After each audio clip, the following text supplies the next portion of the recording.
I'm Caroline Deisley, and today in A, we have a very special guest. We are joined by Robin Roberts, award-winning journalist. Thank you so much for being here My today. pleasure, Caroline.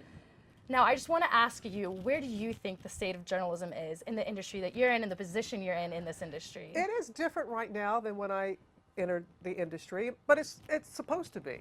And I just really appreciate the different ways that we can get our message across to people. Um, when you look at blogging, when you look at the internet, when you look at traditional television, people have been trying to kill traditional television We're for the still last. here. I know, like we're still here. You know why? Because it's storytelling. You have to have content. So yes, there may be different ways that people can receive the message, but it still comes down to good storytelling. And that is what I have seen in our profession that has always been there. And I always say to especially young people that are entering the field, writing, writing, writing, writing. You have to know how to write because you have to be able to tell the story. There's wonderful, you can get facts and figures all you want, but if you're able to illustrate that through a story, people receive it and they're able to then apply it to their own situation. And how are you able to keep finding stories? What's something you look for when you know, I know that this is going to be a good story that I can tell? It's more challenging right now because, let's say for Good Morning America, chances are by the time people watch us, they have seen a lot of the stories. And so you have to dig a little bit deeper, find a different angle, do what we say a bounce piece.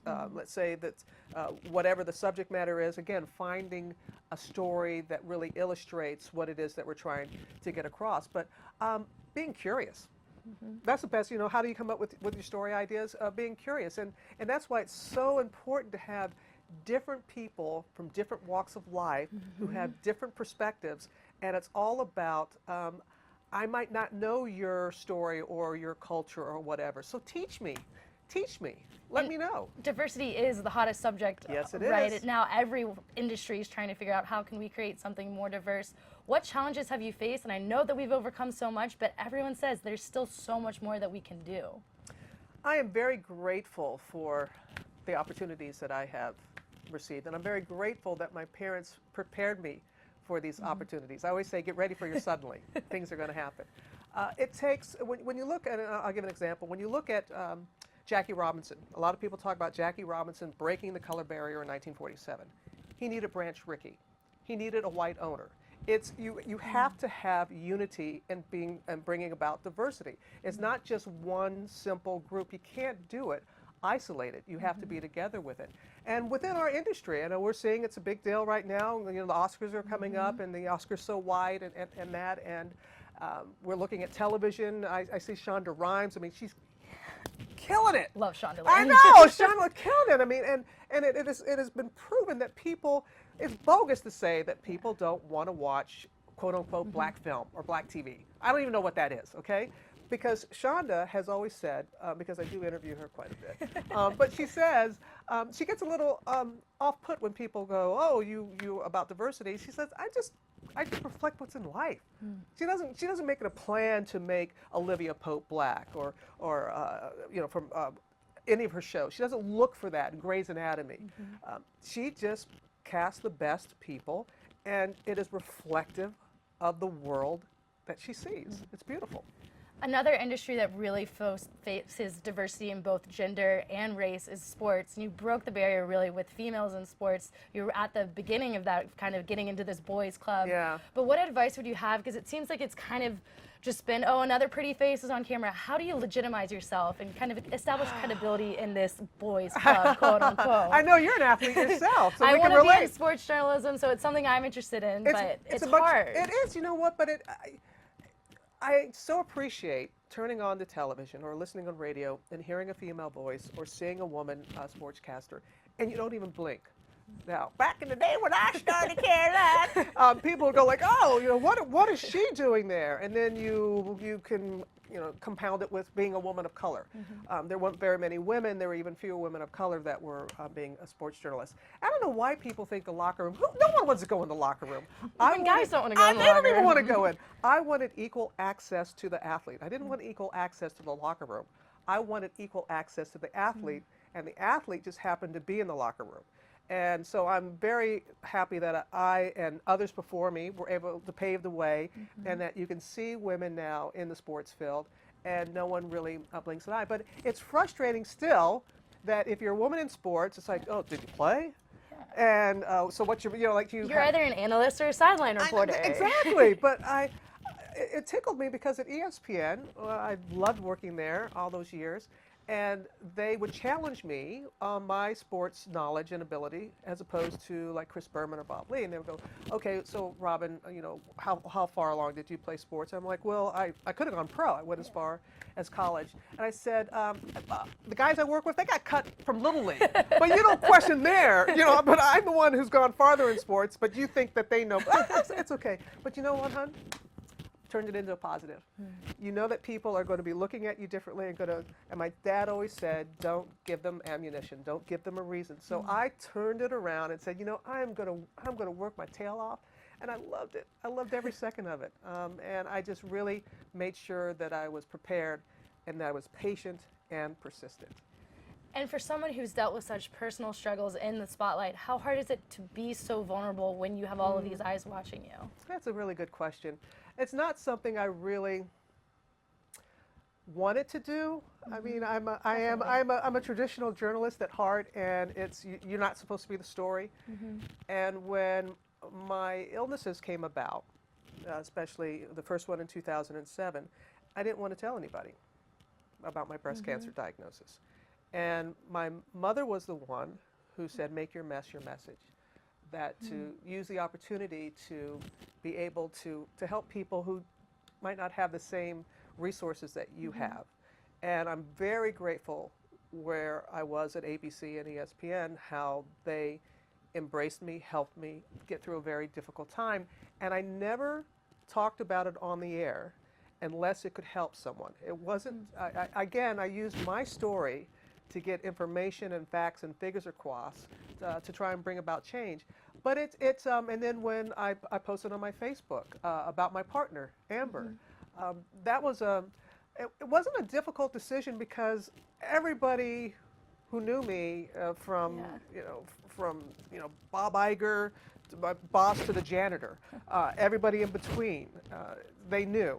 I just did not choose to put Amber in the spotlight. She didn't choose to be a public figure, but I did. But it's been wonderful that we've been contacted by so many groups, especially because I'm Southern, and for them to see Amber with me at my sister's daughter's wedding, and we're there in Baton Rouge, Louisiana, and there's Amber, and there's me, and there's my brother and his wife, and it's just a family picture. And it helps families. There's a gentleman that came up to me, and it just really got to me. He cried and he hugged me. He was Hispanic. And he said, because of you, my mom now accepts me. He's gay. And I said, what do you mean? He goes, my mom loves you. And when you came out, he said, it really, she's like, and I can't fathom that this is your son, and you don't even know me, but I don't care. The fact that it was able to bring this mother and son together, and he was very grateful. And that's when I realized, okay, that's why you go forward to discuss. And so for the shortcoming of having not the privacy that we would like, I'm just glad it's helping other people. And it has for me too, as well, personally. So I thank you for that. Caroline. And finally, what drives you? We're in this journalism industry. I know the hours that I work, and I'm only a student. How do you keep going? Let me ask you this. So why do you want to get in this? Why do you want to do this? The key you were saying is storytelling, and I think you have to have the passion for storytelling if you want to get into journalism whatsoever. But I felt more of the ability that you can share through sports, through journalism, the connections that you make with people, and the ability you can to bring people together through something as simple as a baseball game. I mean, I grew up going to every single ballpark with my dad. That was our goal, was to go to every single ballpark.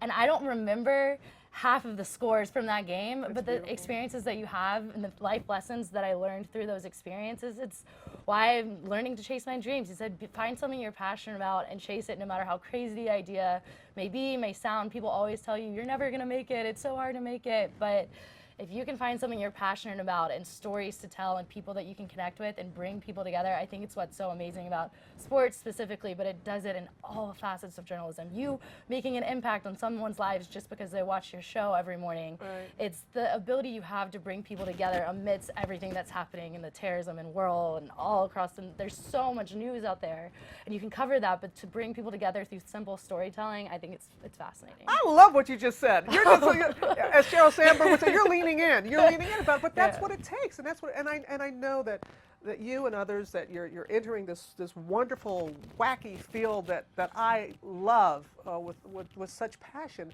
and we need you, and you need to be the leading lady in your own life story. Don't play a supporting role, and you'll figure it out. It's wonderful. Success leaves clues. So it's wonderful to talk to people. I love to read autobiographies and just little clues that you pick up. But you have to internalize it. And what is your path? What is going to get you where you want to be? And it's so true about if you cannot dream now, and I'm always been big about, because we're athletes, like if you set down write down your goals. Because goals seem more attainable than dreams sometimes. Dreams seem like they're out there, but it's all the same.